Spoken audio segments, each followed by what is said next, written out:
regard de l'actualité, quel pourrait être l'impact économique des coups d'État sur les pays qui en sont victimes? Vous aurez les avis d'économistes dans ce journal. Les journées Port Ouvert, édition 2023, se tiennent les 20 et 21 octobre 2023 sur la place de l'Amazone. L'événement vise la promotion du secteur industriel portuaire du Bénin. Le général Brice Oligui Nguema, qui a renversé Ali Bongo il y a quelques jours au Gabon, a prêté serment ce lundi comme président d'une transition dont il n'a pas fixé la durée. Les détails dans ce journal. Et la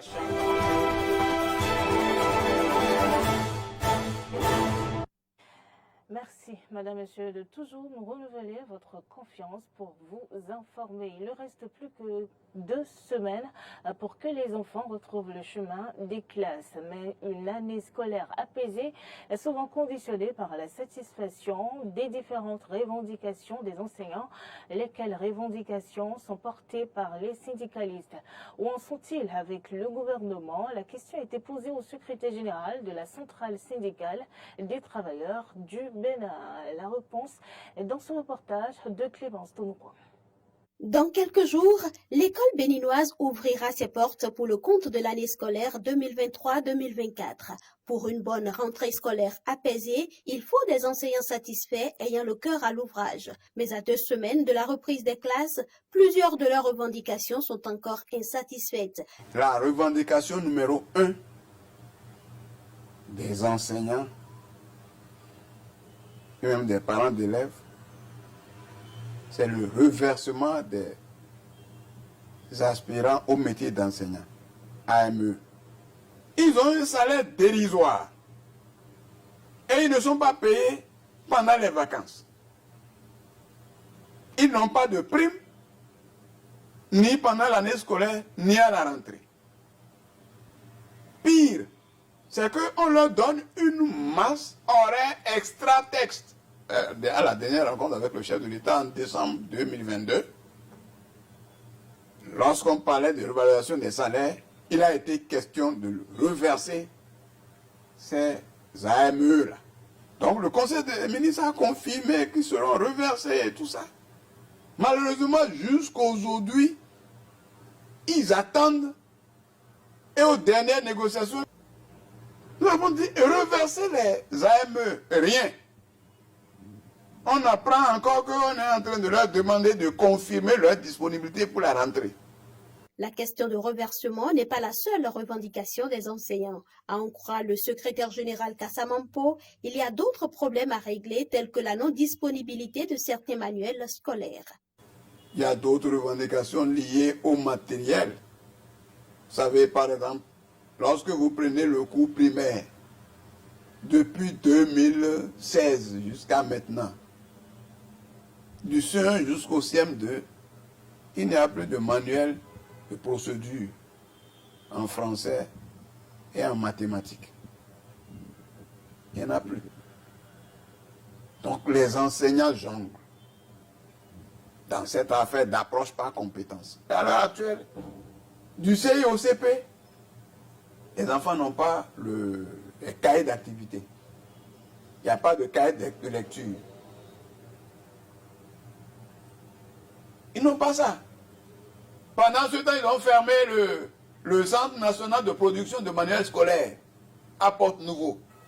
Dans ces conditions, comment peut-on dire que la rentrée scolaire, qu'on est prêt pour la rentrée scolaire? Le partenaire social pense que si le gouvernement y met de la volonté, ces différents problèmes trouveront solution avant le 18 septembre, date de la reprise des classes. A précisé qu'une rencontre entre le gouvernement et les syndicats est prévue pour le vendredi prochain. En bref, les 20 et 21 octobre prochains, le port autonome de Cotonou organise sous le haut parrainage du ministre du cadre de vie des transports chargé du développement durable l'édition 2023 des journées port ouvert sur la place de l'Amazone. Selon un communiqué du port autonome de Cotonou, il s'agit d'une occasion unique pour les acteurs de la communauté portuaire du Bénin et de la sous-région de se réunir et d'échanger sur les enjeux du secteur portuaire pour les des économies régionales, des exportations promotionnelles et B2B sont prévues afin de permettre aux importateurs et industriels de se rencontrer et de nouer des partenariats, des visites guidées, des infrastructures du port et de son mur, ainsi qu'un forum des métiers portuaires permettant d'en savoir davantage sur les perspectives de carrière de ce secteur dynamique et en pleine transformation sont également prévues.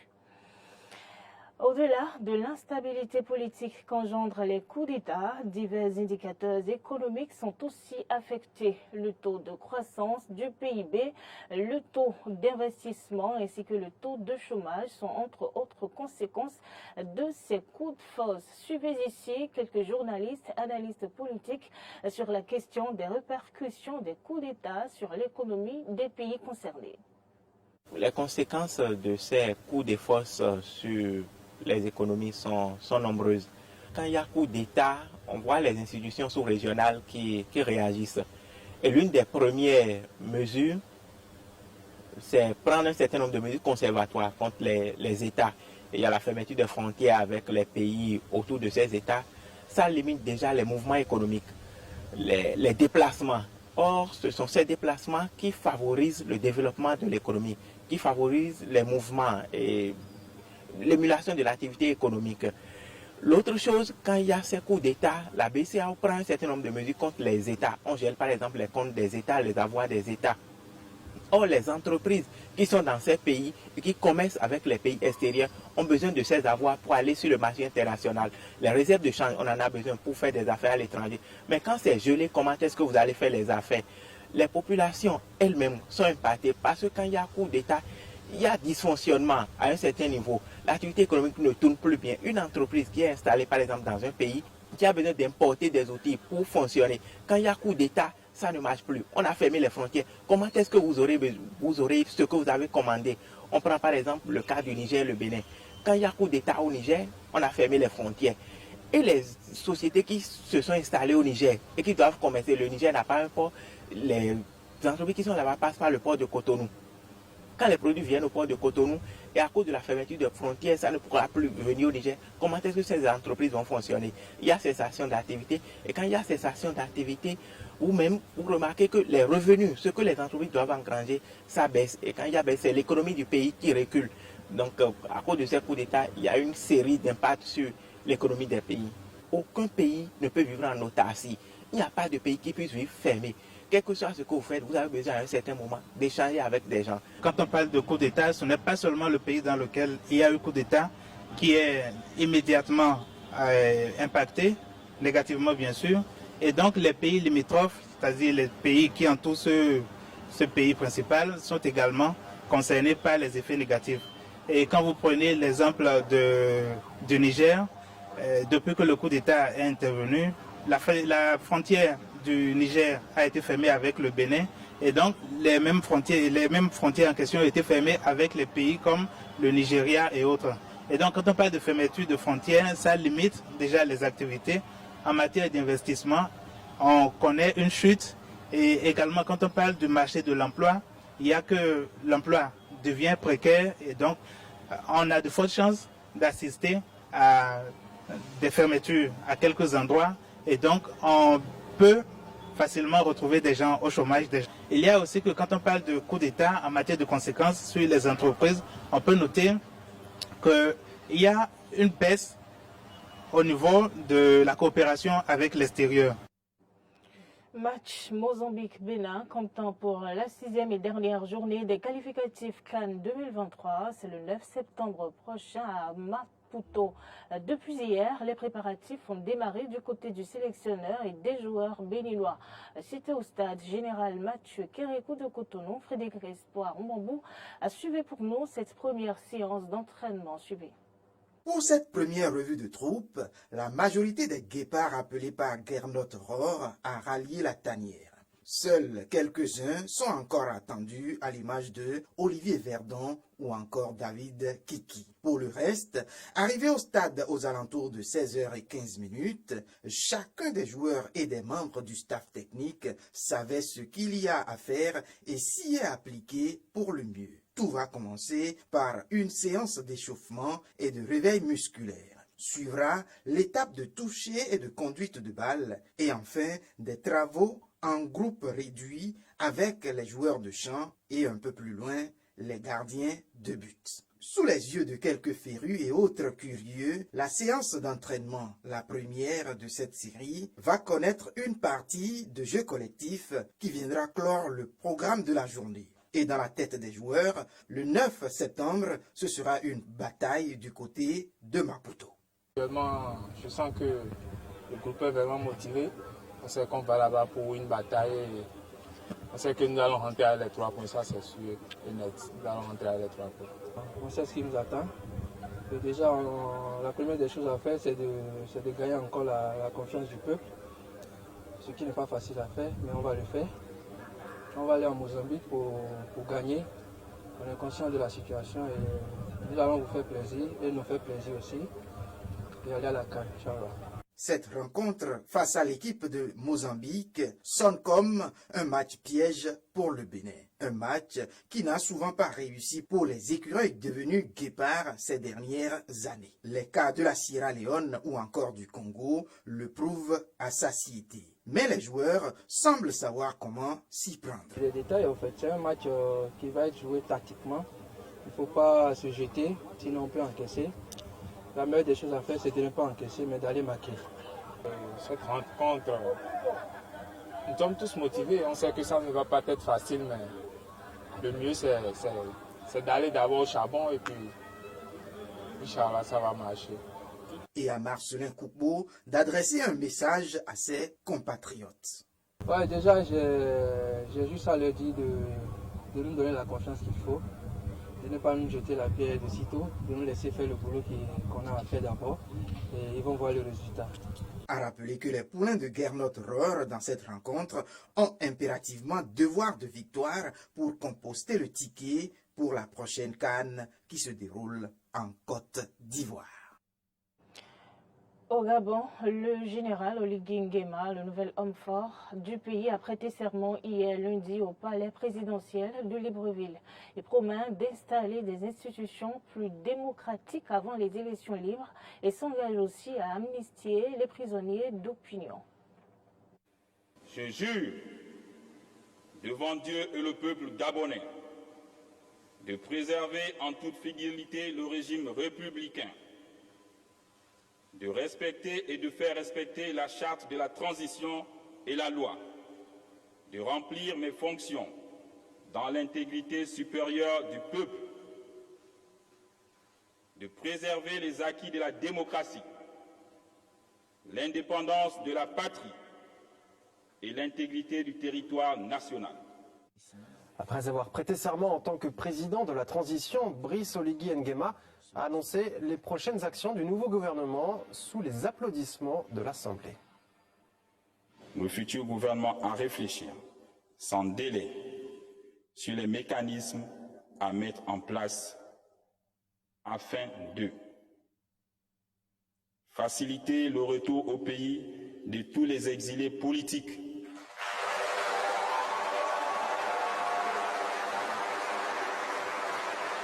rétablir la bourse pour les élèves du secondaire,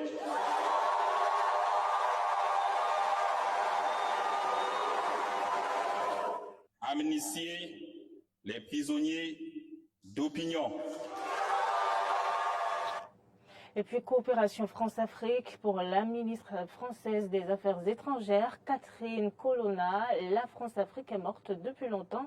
Dans un entretien accordé aux médias Le Monde, elle est revenue sur les relations qui lient Paris avec les pays africains, dont plusieurs ont récemment connu des coups d'État. Elle justifie le maintien de l'ambassadeur français à Niamey aussi. Regardez. La France-Afrique est morte depuis longtemps. Les mots sont signés Catherine Colonna dans un entretien accordé au journal Le Monde. La ministre de l'Europe et des Affaires étrangères y défend les positions de Paris face au coup d'État survenu cet été au Niger, au Gabon, au détriment des intérêts français. Elle a de nouveau justifié le maintien de son ambassadeur français, son ambassadeur sur place, alors que les militaires arrivés au pouvoir à la fin du mois de juillet exigent son départ du pays. Il est notre représentant auprès des autorités légitimes du Niger. Nous n'avons pas à nous ranger aux injonctions d'un ministre qui n'a aucune légitimité. C'est ce qui explique le maintien de notre ambassadeur.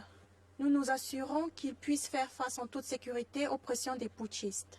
À la fin du mois d'août, les militaires au pouvoir avaient donné 48 heures à l'ambassadeur français Sylvain Ité pour quitter le territoire. Une demande rejetée par les autorités françaises qui estiment que ce nouveau gouvernement n'a aucune légitimité pour faire ce type de requête. Alors Catherine Colonna s'est aussi exprimée au cours de cette interview sur l'avenir de Wagner en Afrique après la mort de son chef Evgueni Prigojine.